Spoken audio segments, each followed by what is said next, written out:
pulled in almost $70 million worth of gold. We broke the scale! Along the way, some have struck out. We're all gonna be broke. You are freaking kidding me!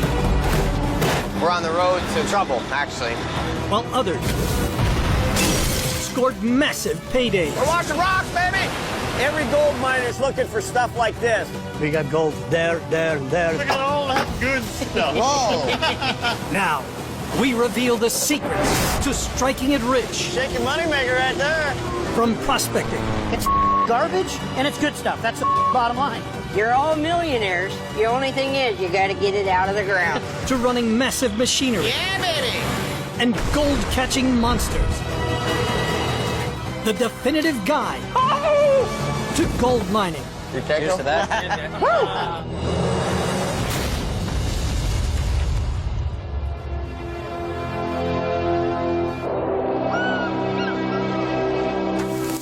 Money.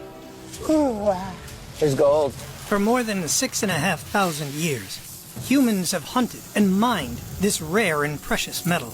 It's a hell of a lot of gold. In all that time, just 197,000 tons have been mined. This gold would only fill 4 Olympic swimming pools. Look at that big guy. With an estimated 54,000 tons of gold still left in the ground, the race to find it and bank millions drives prospectors to the ends of the earth. It's gonna be a treasure hunt. I'm super excited. Tracking down gold-rich ground is their first challenge. I think I found something. There's some gold right there.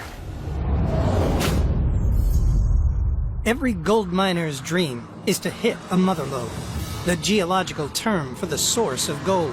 Finding one could mean billions.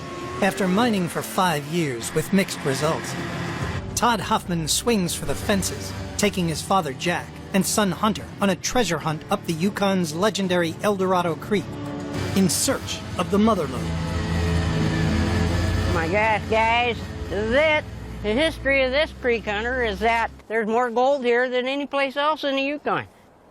El Dorado, it's got a lot of history, I'll tell you that. What are those? Those are stamp mill parts right there. Drill bit? Yeah, that's an old drill bit. In August 1896, less than 3 miles down creek, prospectors found piles of gold nuggets. Since their discovery, miners have pulled out over 6 million ounces, making El Dorado one of the richest claims in the Klondike. And many believe there's a lot more to be found.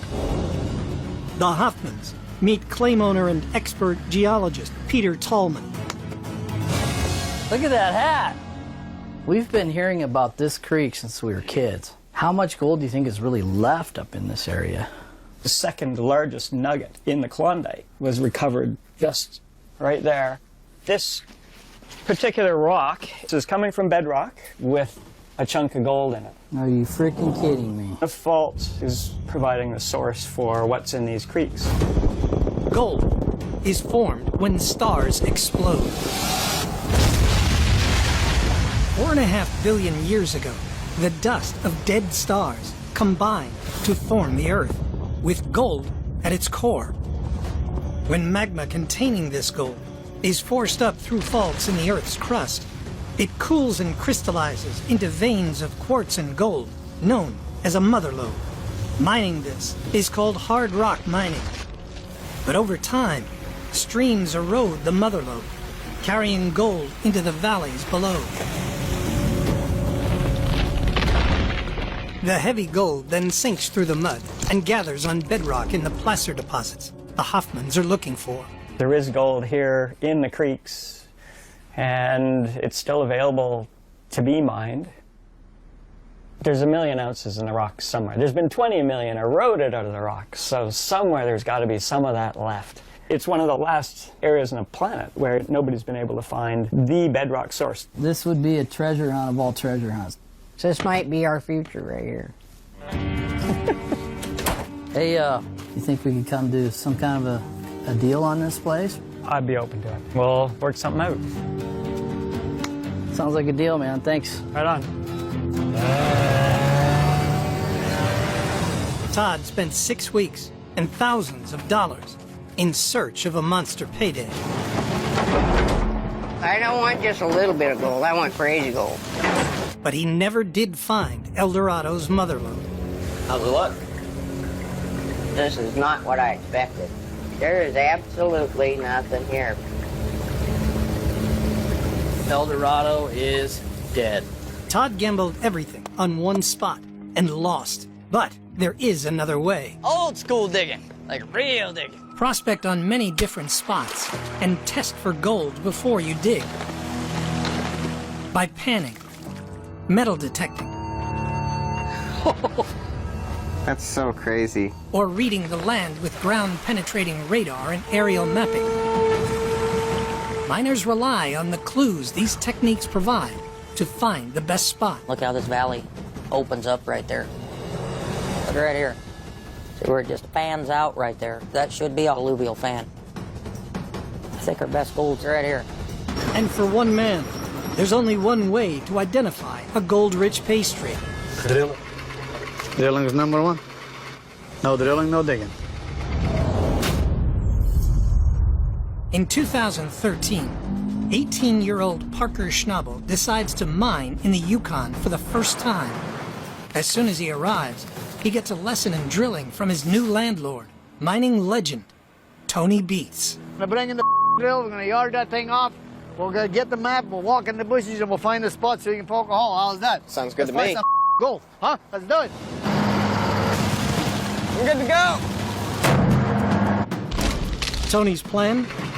Drill a series of test holes through worthless overburden in search of a pay streak of gold-rich gravel that has settled on the bedrock.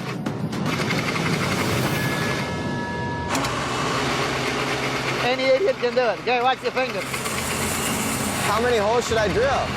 Me 10 don't do it, drill 20 of them. They're looking for rounded gravels, which would indicate an ancient riverbed where gold would have gathered. How deep are we at right now? We're in 25 feet, and we're still not getting any gravel. That's no good. Well, even if we do hit gravel, it'll be too deep for you anyway. I think this is your first bad hole in the Yukon, my man. I would much rather drill something and find out that there's no gold rather than just dig holes and guess where we're going. Normally I would have stripped this whole thing and mined it and found nothing, right? So now we can move on and find gold elsewhere. It's starting to look pretty different. Hopefully this thing is on some pay dirt right now. What does that sound like to you? Sounds like we're hitting some gravel. How deep are we at right now? You're about 16 feet, that, Parker. Right on. Well, this is exactly what you're hoping to see. Look at that, nice clean gravel. Yeah, baby.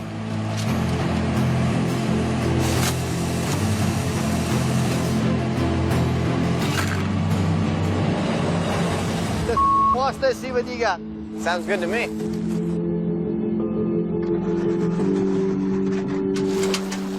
There goes your first sample, Parker. Right on. Careful, careful, careful, for sake. Is that gold there? Can I have a look at it?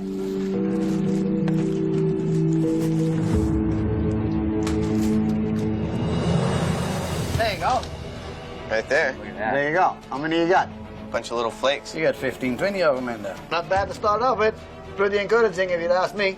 Now when you're going to spend some money out of your jar, you know there's something down there when you get there, right? Yeah, and I have been spending a lot of it. That puts your mind at ease.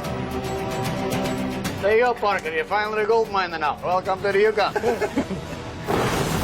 Coming up, getting down to the gold on the richest cuts in gold rush history. Oh, no way, man! I don't think anybody would have guessed there was that much gold in that ground there.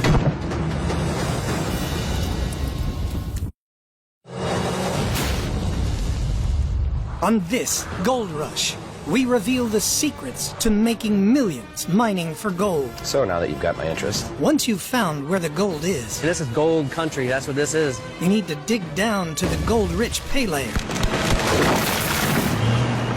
Every gold miner's looking for stuff like this. We got river rock, and then you got bedrock. Right where those two meet is where all the gold is. But getting down to the rich pay layer is never as easy as it looks. It's no joke moving this amount of dirt. Gold Rush's most profitable cut, the last cut. Over 3 seasons, Parker pulled out more than 10,000 ounces of Klondike gold, worth nearly $13 million. The last cut is the best ground that we've ever mined. Rewind to 2017.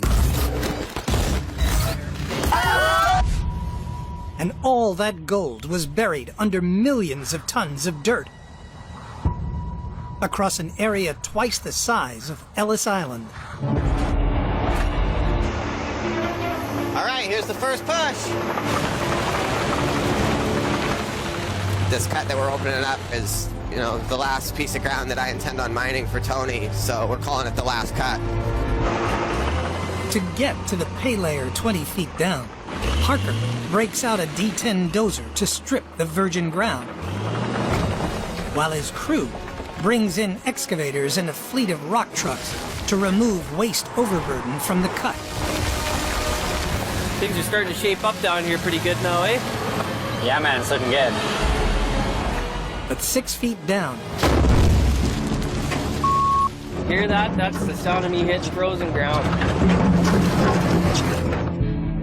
Parker's crew member Brennan has hit permafrost, ground that's been frozen solid for thousands of years. Hey, Rick, I got a little problem down here. You mind coming down and take a look?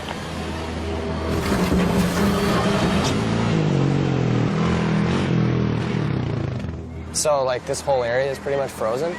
Yeah, you can see the ice in it, so frost, man. Holy You're just gonna have to scrape up what you can get. I'm gonna have to talk to Parker. I hate going into a cut when everything's frozen. This is a lesson on how not to mine. Your only 2 options are to let it thaw or to rip it. Parker's plan? Use D10 dozers to break the permafrost into chunks to melt. Then strip away the thawed ground to expose the gravels where the gold is concentrated.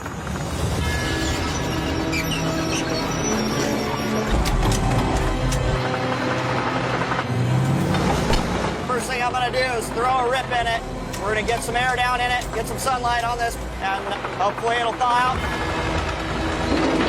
The D10 7-ton steel ripper There you go. You got it. is engineered to tear through concrete.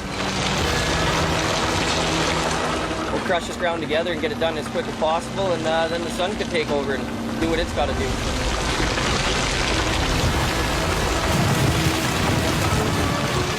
One step closer to pay dirt, you betcha.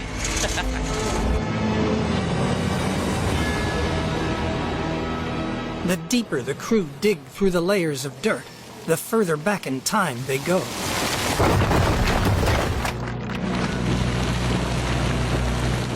What is that?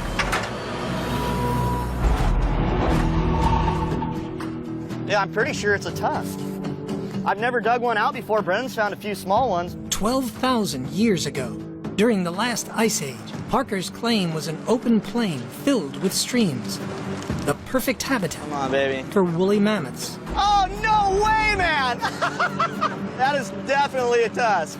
That is unreal. Look at that thing. Do you imagine having this hanging off your face walking around out here? You know, some people think that if you find a mammoth tusk, there's going to be a lot of gold there. It's extremely dense, extremely heavy, you know, much like gold. So there is a chance that, you know, possibly some gold was washed in there at the same time. 20 feet down, the crew's still not hit the prize, gold-rich gravels. We're into the overburden, but nobody has any idea how deep it is. It could be 30 feet overburden. We almost done because I'm hungry. Another couple of minutes here. Let me flatten this off and back in here. We'll call it a day.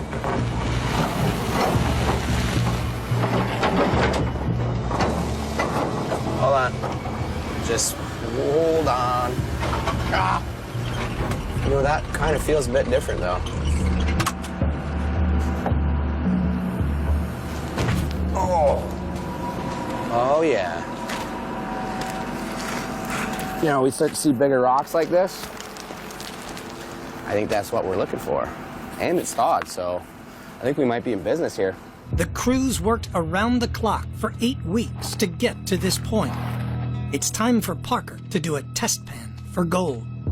Yeah, I mean, a good pan should have at least 10 colors. So that's kind of what we're looking for.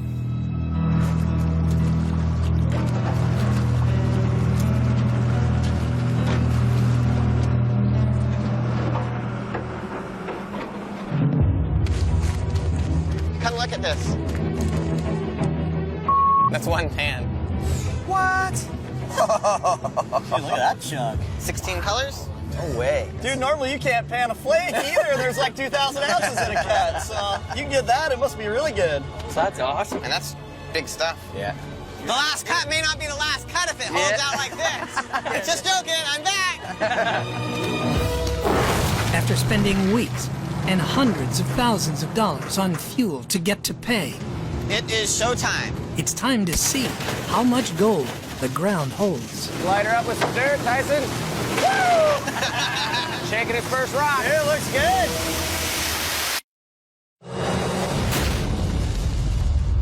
To score big in mining, first means finding the gold. Can't be that complicated. After hitting a gold-rich pay layer, Fire it up. Let's make some gold. it's time to separate the precious metal from the worthless dirt. This is the big, beautiful bastard that's going to catch all the gold for us this year. A gold wash plant has one goal, and that's to extract a little bit of gold out of hundreds, thousands, or tons of material. You need to get the material fed into it. It needs to wash the rocks, and it needs to recover the gold out of them. No piece of equipment is more important than a wash plant. Everything rides on its sifting out the tiny flakes of gold scattered among thousands of tons of dirt.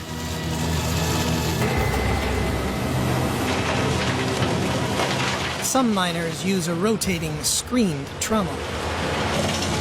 Others use vibrating screens in a shaker deck. Shake your moneymaker right there. We're washing rocks, baby.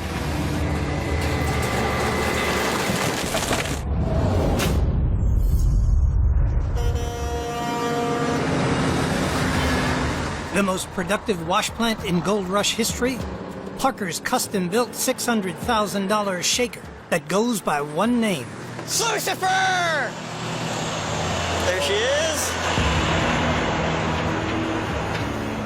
Doesn't that just look sexy? Parker's secret weapon can run 250 yards of dirt an hour and deliver $20,000 of gold a day.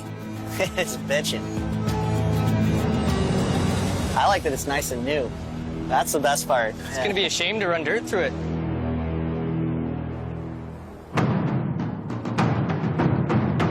Parker has already opened his cut and stockpiled a mountain of pay dirt.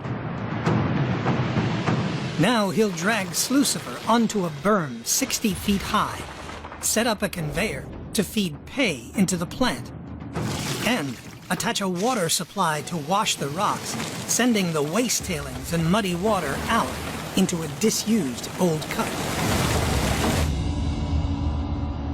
Well, I guess this is it, huh? Let's do it. Don't drop it! No problem. The monster wash plant Rick's Maneuver weighs 45 tons.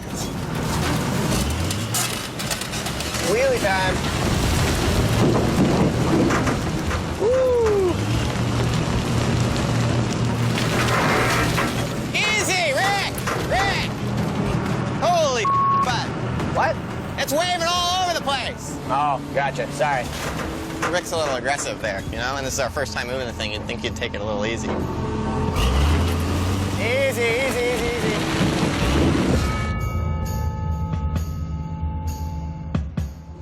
It is showtime. Hopefully this thing runs as good as it looks. Well, here's the moment of truth. Let's fire it up. Go.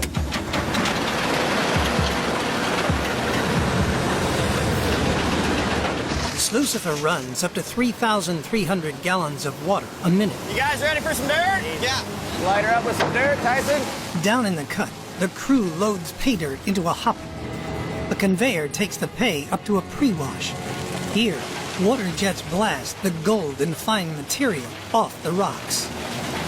Inside the shaker, a series of screens separate out the waste rocks. allowing fine gold-bearing material to flow down into the sluice boxes, where the heavier gold settles between the ripples and into the mats.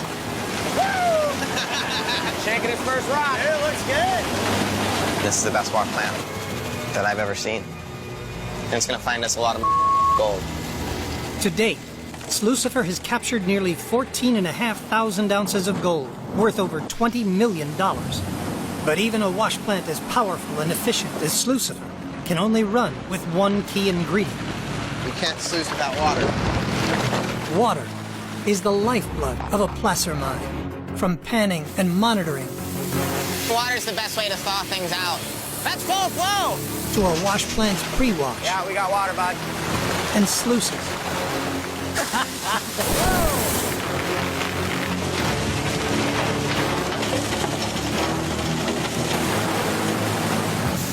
What in the There's no water.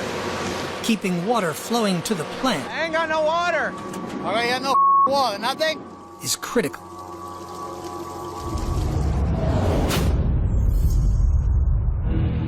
Plants draw water from intake ponds, filled up from nearby creeks or rivers.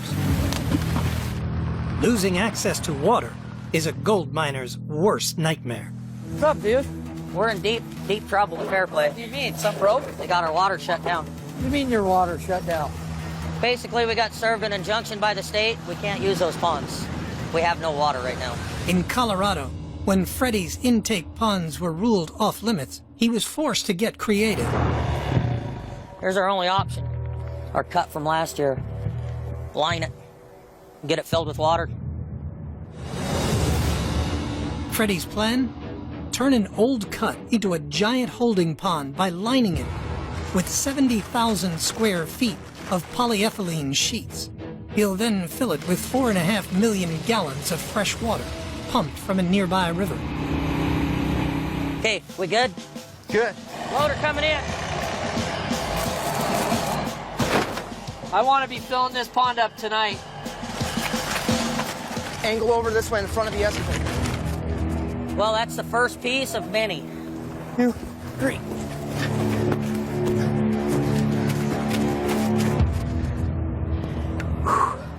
We got to figure out a way to do this a little bit faster. Freddy swaps manpower for horsepower. Here goes nothing, guys.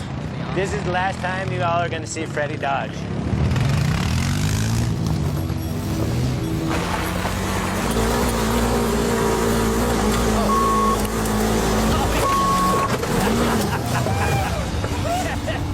One down! That's a steep makes my butthole pucker.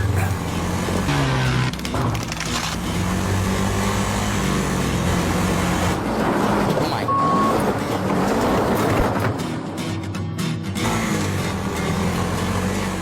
After the liner, next up, the waterproof plastic. Okay, Freddy, you're hooked up. Float it! That's all right. Keep going. Got it. Get your foot on it. Get some rocks on there. This is the only time when 300 pounds helps.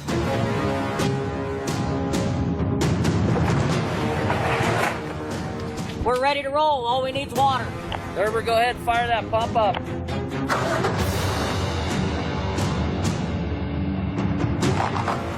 Water! Water! Yeah! Woo! Yeah! Woo!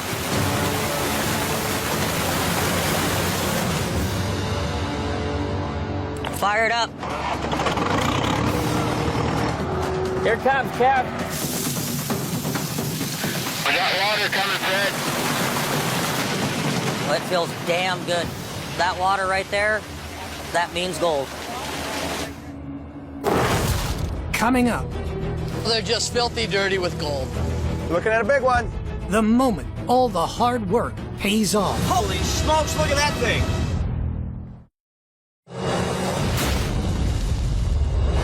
The secrets to making a fortune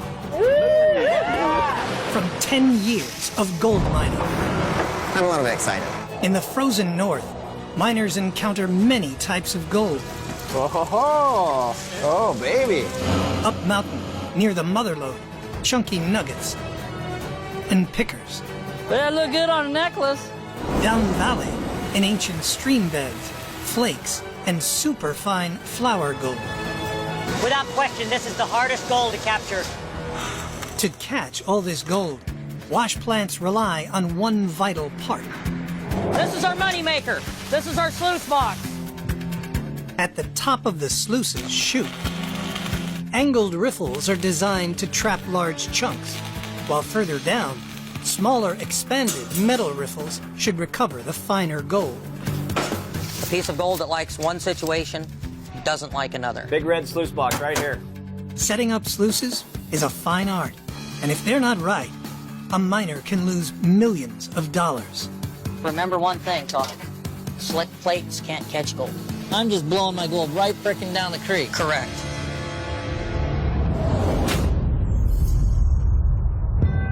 In 2013, Parker is on good pay dirt, but suspects his old wash plant, Little Blue, is losing gold out of the end of the sluice box. We want our gold dropping way up there in the first 3 feet.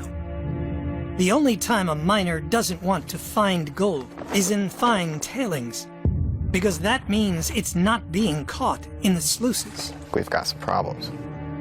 Gold. Last thing you want to do is piss gold out. The ground around here has a lot of like garnets, and that's all this like red stuff. And what it looks like is happening is the garnets are packing these riffles up, and there's no spot for the gold to drop.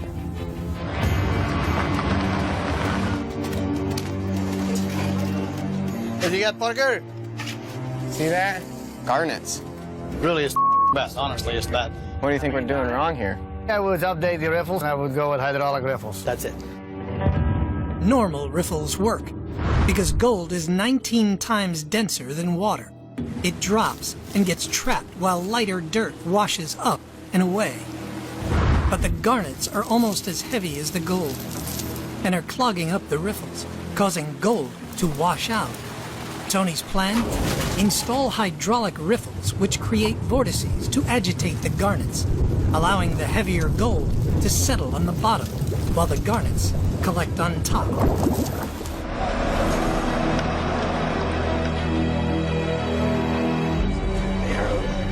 It's the magical cure. What do you think, man? I think they should drop right in. You know how to set these up? Can't be too complicated. Water goes in there and comes out, I don't know, everywhere. And these hydraulic riffles are kind of a gamble. And to be perfectly honest, we had something that was working. We know it wasn't working 100%, but now we have something that we have no clue. And I don't like knowing what's going on with my money. You ready for water, boys?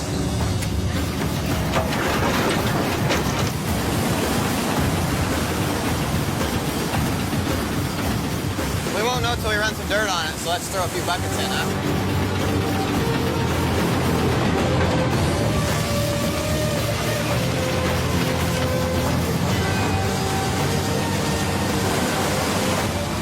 It looks like the hydraulic riffles are working pretty well, but we won't really know until our next cleanup.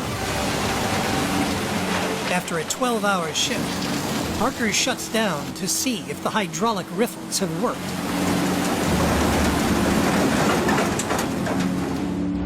You seen any color in there? Look at all the garnets. That's a pile of garnets, huh? Yeah.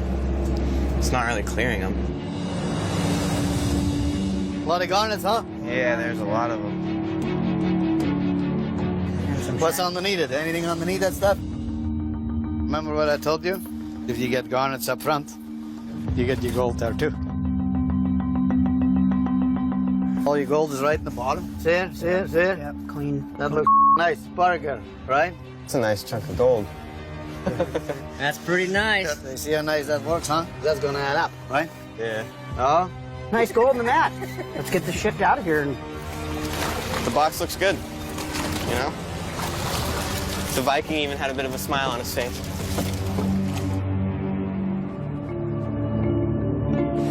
Better have some gold there, Mike. Checking the sluices is a miner's first chance to see if they're on the gold. Well, that's encouraging, huh? Let's watch this, see what you got. But until they've pulled the mats and cleaned the gold, they won't know if all the hard work has paid off. The mats contain all the gold and fine heavy material. Next, the miner must wash out the gold with more precise equipment. In their second season mining, the Huffmans invested in a gold table and a jig and called on gold recovery expert Freddie Dodge. We're ready. Freddie loads concentrate from the mats into a mini wash plant called a duplex jig.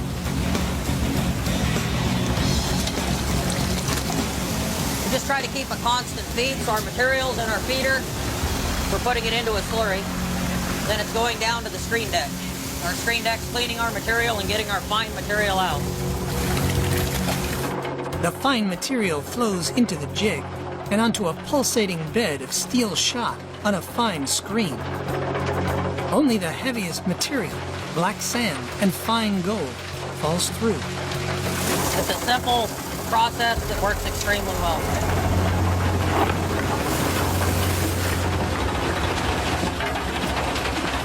What is that going right through the bottom? Is that gold coming through here, Brad? Yep, you can see some gold in there. Sweet. Here's our fine gold. So now we've got the majority of our heavies and our gold. You got see the gold in it. You got That's just fan-damn-tastic, you know? So let's get the table rolling, huh? See what's in your fine stuff, Todd. Yeah. This is the big time. The final step? Feed the super concentrated material onto the oscillating gold table. These grooves are catching our material, so I'll be able to cut the gold right out of it, and we'll get rid of the rest of the material.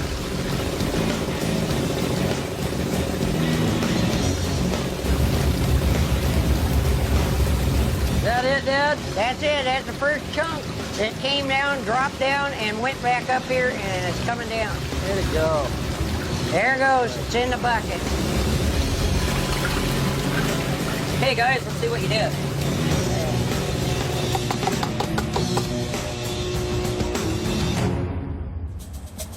Here we go, Todd. See how much gold you've got.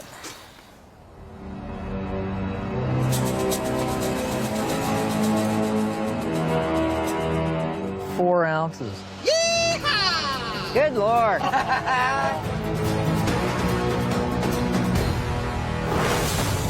Having cleaned up, all that's left is to weigh the gold. Wow. And turn it into cold, hard cash. What did it say? $250,000 there.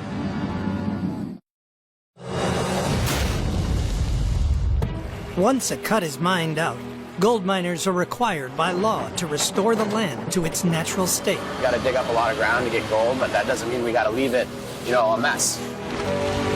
I feel proud of what we've done here.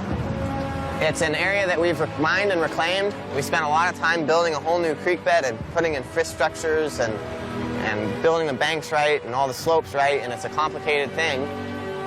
And it looks good. Not only does it look good, but it's good habitat too. We've done a good job of putting things the way they should be. You're welcome, otters! They love it here. For miners, the Goldway is everything. Are we rich beyond our wildest dream? The moment months of backbreaking work pay off. 120. 100. What the? We broke the scale! Yeah, that's what we need. Look at that. 436.8. Yeah. 1,000. 1644. 3,032. We're perfectionists, and every year we get a little more perfect. To turn impure gold dust into legal tender involves one final process.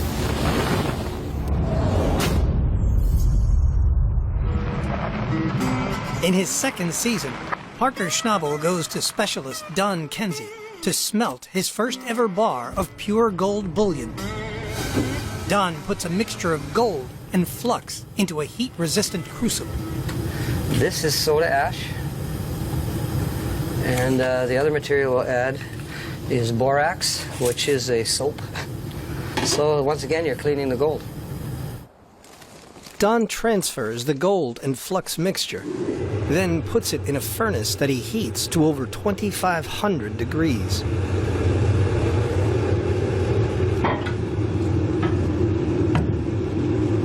I've never watched gold being melted or poured or any of that kind of stuff before. The soda ash and borax, known as flux, react with the impurities in the inert gold to form waste slag.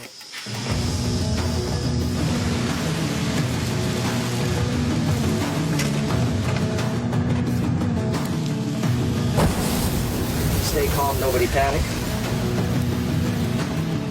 As the gold cools, a dark crust forms on the surface.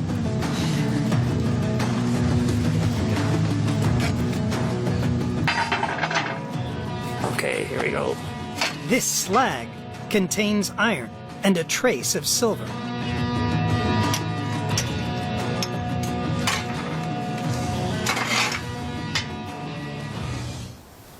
All season we work to get that, and it's pretty cool. There it is. Parker has since become an expert smelter in his own right. Don't spill it. Oh, my table's leaning. Thanks, Chris. I'm here to help you, Parker.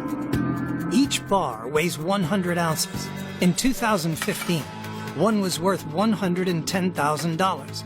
But 5 years later, rising gold prices mean it's worth $60,000 more. Oh, gee. I'll sit home alone at night and cry and clean gold bars. Clean gold bars, yeah. What a horrible thing for you to do. Sit home alone on a Friday night polishing your bars, huh? And crying. Don't forget the crying. To get to a gold bar from virgin ground takes ingenuity, hard graft, and a little luck. Bunch of idiots. We did pretty good. Imagine once we figure out what we're doing. And if you're up for the challenge, there's gold from here to eternity. You too can end up with millions in gold.